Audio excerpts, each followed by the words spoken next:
চাউল দিয়ে যে এত মজাদার সুস্বাদু একটা টিফিন বানানো যায় আগে হয়তো আপনারা জানেন নাই।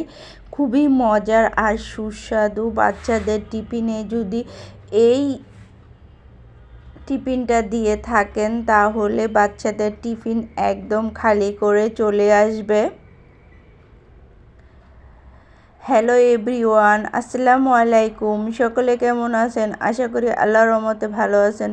যে যেখান থেকে আমার ভিডিওটি দেখতেছেন প্লিজ একটা লাইক দিয়ে ভিডিওটি দেখা শুরু করবেন। তো এই রেসিপিটা আসলে ছোট বড় সবারই খুব পছন্দ। বাচ্চারা যদি মনে করেন কোনো সবজি খেতে চায় না, আর যদি এভাবে ডিম চাউল দিয়ে সবজি দিয়ে আপনি একটা রেসিপি তৈরি করে দেন তাহলে বাচ্চারা অনায়াসে খেয়ে নেবে। বাচ্চাদের একটা টেকনিক এইভাবে শাক সবজি খাওয়াতে হবে, কেননা আজকালের বাচ্চারা কিন্তু শাক সবজি একদম খেতে চায় না, পছন্দ করে না। তাই কিন্তু এই টেকনিকটা ফলো করলে বাচ্চারা অনায়াসে খুবই মজা করে শাক সবজি খেয়ে নেবে। তো প্রথমে কিন্তু আমি ডিমটা তৈরি করে নিচ্ছি। তো এখানে আমি মূলত 2টা ডিম নিয়েছি। ডিমগুলো ফেটে আমি একটা ভাঁটিতে ঢেলে নিয়েছি। ঢেলে এখন এখানে আমি যা যা দেওয়ার দিয়ে তারপরে প্রসেস করে নেব। এখানে আমি পেঁয়াজ কুচি দিয়ে লবণ দিয়ে ডিমটাকে ভালো করে ফেটে নেব। তো আপনারা কিন্তু চাইলে এইভাবে ধরেন বাসায় বাসি ভাত থাকে, সেই বাসি ভাতগুলো ফেলে না দিয়ে এইভাবে যদি তৈরি করে নিতে পারেন তাহলে কিন্তু সবাই খুব মজা করে খাবে, চেটে পুটে খাবে। এতটা মজার হয়ে থাকে এই রেসিপিটা।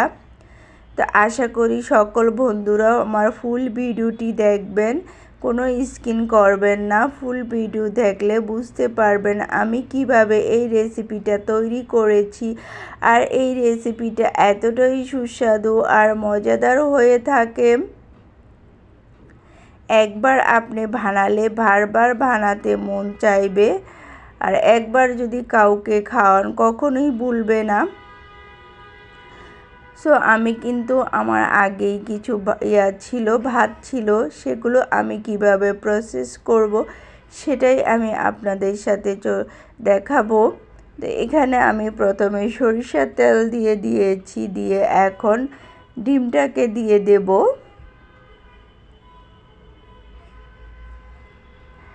ডিমটাকে কিন্তু আমি একটু ভেজে নেব।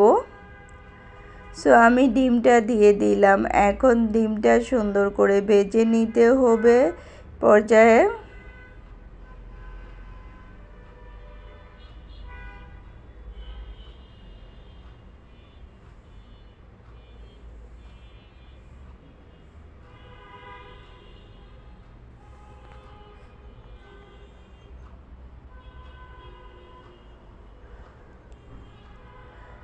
আপনার বাচ্চা যদি সবজি খেতে না চায় তাহলে এই রেসিপিটা তৈরি করে দিতে পারেন। আপনার বাচ্চাদেরকে টিফিনেও দিতে পারেন। টিফিনেও যদি আপনারা ঝটপট কোনো কিছু তৈরি করতে চান তাহলে এই রেসিপিটা তৈরি করতে পারেন। আপনার বাসায় যদি অনেক সময় কিন্তু আমাদের ভাত বেশি থাকে তাহলে কিন্তু আমরা এভাবে তৈরি করে নিতে পারি ভাতগুলো ফেলে না দিয়ে। সো এখন আমি ডিমটা ভেজে নিয়েছি, নিয়ে এখন আমি একটা ভাটিতে ঢেলে নিচ্ছি। ঢেলে তারপরে কড়াই আবার চুলায় বসিয়ে দেব। তা এখন কড়াইটা আমি আবার চুলায় বসিয়ে দিয়েছি। আমি কিন্তু এইখানে কয়েক ধরনের সবজি ছোট ছোট করে কেটে নিয়েছি, আপনারা আপনাদের মতো করে কেটে নিতে পারেন। তো আবারও সরিষার তেল দিয়ে দিলাম কড়াইতে। এখন দিয়ে দেব সবজিগুলো আমি। এখন সবগুলো সবজি আমি এখানে কড়াইতে দিয়ে দেব। আমি এখানে বরবটি নিয়েছি, পেঁপে নিয়েছি চিচিঙ্গা নিয়েছি, আলু নিয়েছি। এখন যে যে ধরনের সবজি পাওয়া যায় আমি ঠিক সেগুলোই নিয়েছি। তো এক এক টাইমে কিন্তু এক এক ধরনের সবজি পাওয়া যায়। যখন আমরা যেই সবজি বাসায় থাকে সেই সবজিগুলো দিয়েই কিন্তু আমরা এই রেসিপিটা তৈরি করতে পারি। দিয়ে দিলাম কড়াইতে আমি সবগুলো সবজি একসাথে। আর আমার এই রেসিপিটা এতটা ঝরঝরে হয়েছে যে একটার সাথে আরেকটা কখনোই লাগে নাই। তো আমার বাসায় যদি অনেক সময় ভাত বেশি থাকে তাহলে আমি এভাবে তৈরি করে আমার বাচ্চাকে দেই। অনেক সময় টিফিনে দেই, অনেক সময় সকালের নাস্তা বা বিকেলের নাস্তা হিসাবেও দেওয়া হয়ে থাকে। আপনারা চাইলেও দিতে পারেন ঝটপট কিছু তৈরি করে।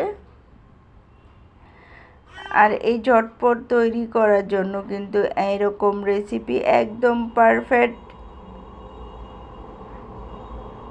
তো এখন আমি সামান্য একটু লবণ দিয়ে দিলাম সবজিগুলোতে। তো সবজিগুলোতে আমি যা যা ব্যবহার করব তা আপনাদেরকে দেখাচ্ছি।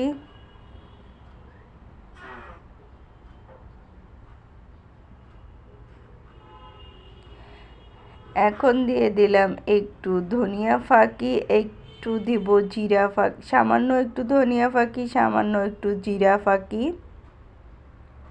সামান্য একটু গোলমরিচের ফাঁকি, সামান্য একটু গরম মশলার ফাঁকি।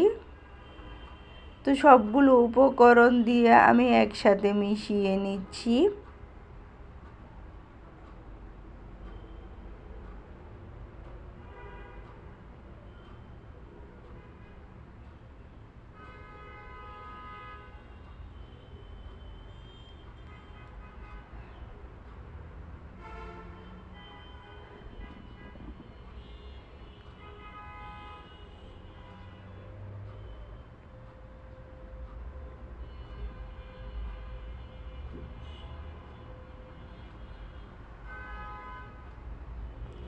সো আমি সবগুলো মশলাই কিন্তু সবজির সাথে মিশিয়ে নিয়ে নেড়ে চেড়ে মিশিয়ে নিয়েছি।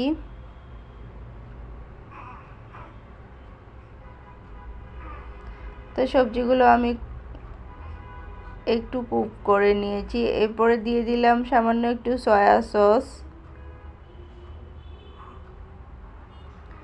সয়া সসটা দিয়েও ভালো করে মিশিয়ে নেব।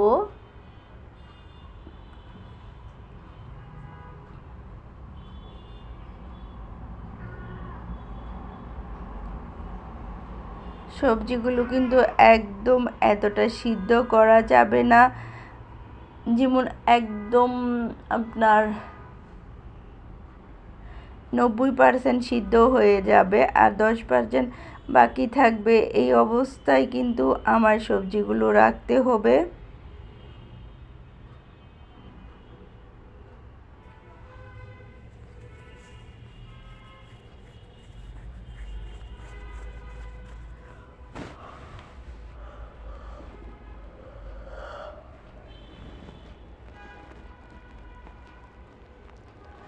তো আমি ঢেকে 5 মিনিট পর পর নেড়ে চেড়ে সবজিগুলো ভেজে নিচ্ছি।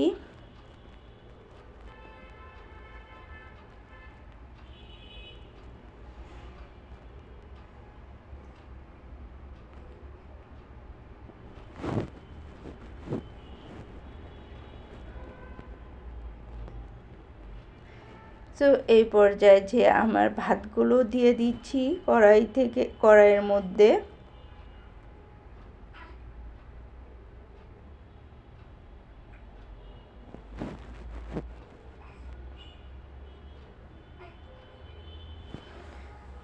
তো এগুলো আমার আগে থেকেই ছিল ভাতগুলো, তাই এই ভাতগুলো একদম ঝরঝরে হয়েছে আর খেতে এতটা মজার হয়েছে যা বলার বাইরে, মুখে স্বাদ লেগে থাকবে। এভাবে যদি আপনি ভাত ফ্রাই করে বাচ্চাদেরকে দেন বা পরিবারের সবাই খুব পছন্দ করে খাবে।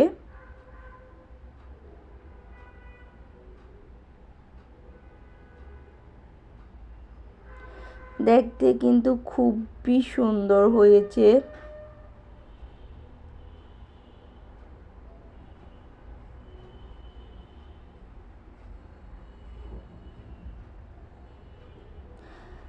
এ পর্যায়ে কিন্তু আমি নেড়ে চেড়ে ভালো করে মিশিয়ে নিচ্ছি ভাতের সাথে সবজিগুলো।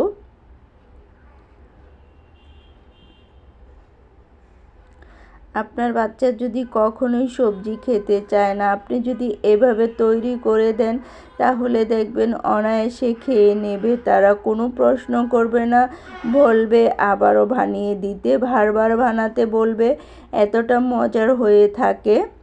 এ পর্যায়ে আমি ডিমগুলো দিয়ে দিচ্ছি।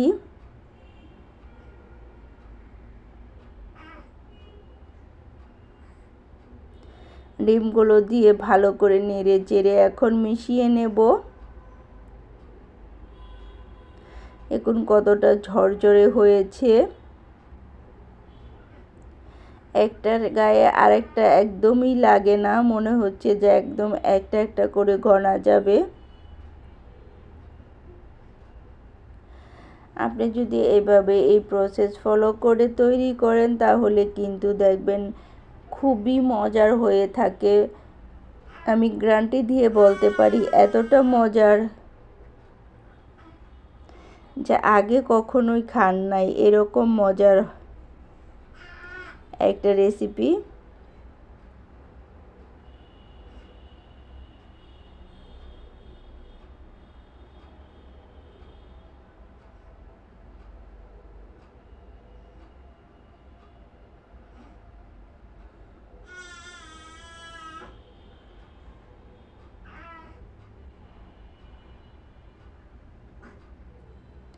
তো আমি এই পর্যায়ে নামিয়ে নেব। নামিয়ে নেওয়ার পর্যায়ে আমি একটু সামান্য ঘি দিয়ে দিলাম যাতে ঘ্রাণটা সুন্দর আসে।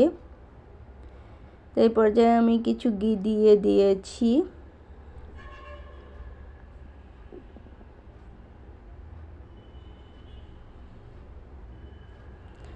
ঘিটা দিয়ে নেড়ে চেড়ে এখন সুন্দর করে সবগুলোর সাথে মিশিয়ে নেব।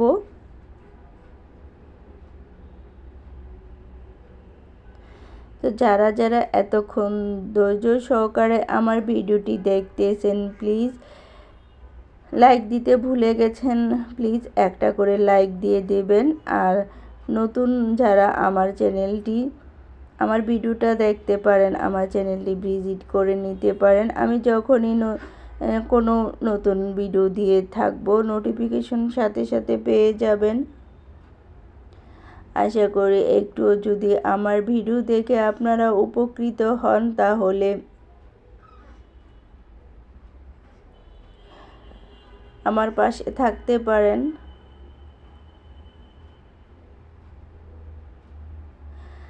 আমার ভিডিও বা ভয়েসের মধ্যে যদি কোনো ভুল ত্রুটি হয়ে থাকে তাহলে ক্ষমার দৃষ্টিতে দেখবেন। সকল বন্ধুদের কাছে অনুরোধ প্লিজ।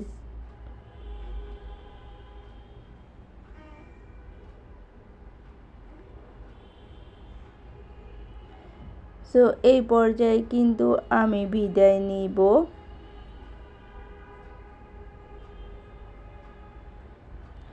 তো আবার কোনো নতুন ভিডিও দেখার জন্য আপনাদেরকে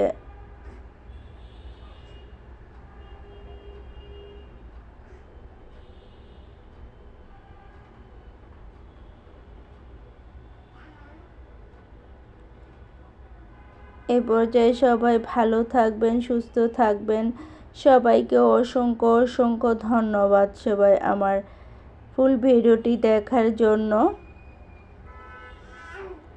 আশা করি এরকম নতুন নিত্য ভিডিও পাওয়ার জন্য আপনারা আমার চ্যানেলটি সাবস্ক্রাইব করে পাশে থাকবেন। আর যারা পাশে আছেন সাবস্ক্রাইব করে তাদেরকে অসংখ্য অসংখ্য ধন্যবাদ। তো এই পর্যায়ে আমি বিদায় নিচ্ছি। ভালো থাকবেন, সুস্থ থাকবেন। আল্লাহ হাফেজ। আসসালামু আলাইকুম।